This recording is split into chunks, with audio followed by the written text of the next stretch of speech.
ഇത് ഞാൻ തന്നെ എടുത്തതാണ്. പത്മനാഭസ്വാമി ക്ഷേത്രത്തിൻ്റെ ഒരു ഏരിയൽ ഫോട്ടോഗ്രാഫ്. 1991 ഞാൻ ആറാട്ടിന് പോയതാണ്. അപ്പം ജേഷൻ തിരുവനന്തപുരത്തിൻ്റെ കാലം കഴിഞ്ഞിട്ടാണ്. ഈ കാണുന്ന നീളത്തിലുള്ള കെട്ടിടമാണ് 1750 മാർത്തോണ്ഡ മഹാരാജാവ് പത്മനാഭപുരത്ത് നിന്ന് തിരുവനന്തപുരത്തേക്ക് തലസ്ഥാനം മാറ്റിയപ്പോൾ കെട്ടിയ മാളിക. ഇത് കുടുംബത്തിലെ ഒരു പ്രത്യേകതയാണ്.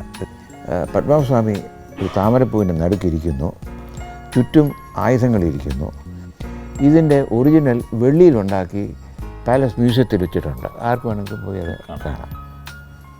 ഇത് പട്ടം കൊട്ടാരത്തിൻ്റെ. അതെ, ഇവിടെ ഇപ്പോൾ ഞാൻ താമസിക്കുകയാണ്. അതെ, ഇത് കവടിയേരി ഒന്ന് 1920s ഇത് വാങ്ങിച്ച് മൂലന്തിനാൾ മഹാരാജാവ് തിരുവനന്തപുരം എൻ്റെ അമ്മയ്ക്കത് കൊടുത്തു.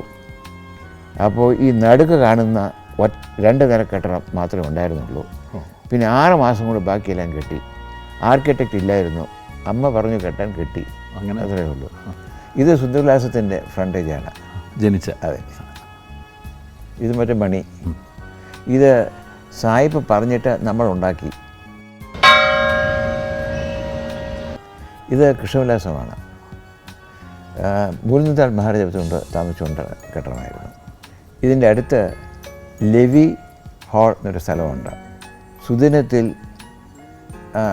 പ്രധാനമായിട്ടുള്ള ആളിന് ആശംസകൾ പറയുക. അപ്പോൾ വിഷു, പിറന്നാൾ, പുതുവർഷം ഇതിനൊക്കെ ഉപയോഗിക്കുന്നതാണ്. ഇത് കുതിരമാളിക. അതിൻ്റെ പേരിൻ്റെ കാരണം മരത്തിൽ കുതിരകളെ ഉണ്ടാക്കി വെച്ചിട്ടുണ്ട്. ഒരു 10, 500, 600 അങ്ങനെയാണ് പേര് വന്നത്.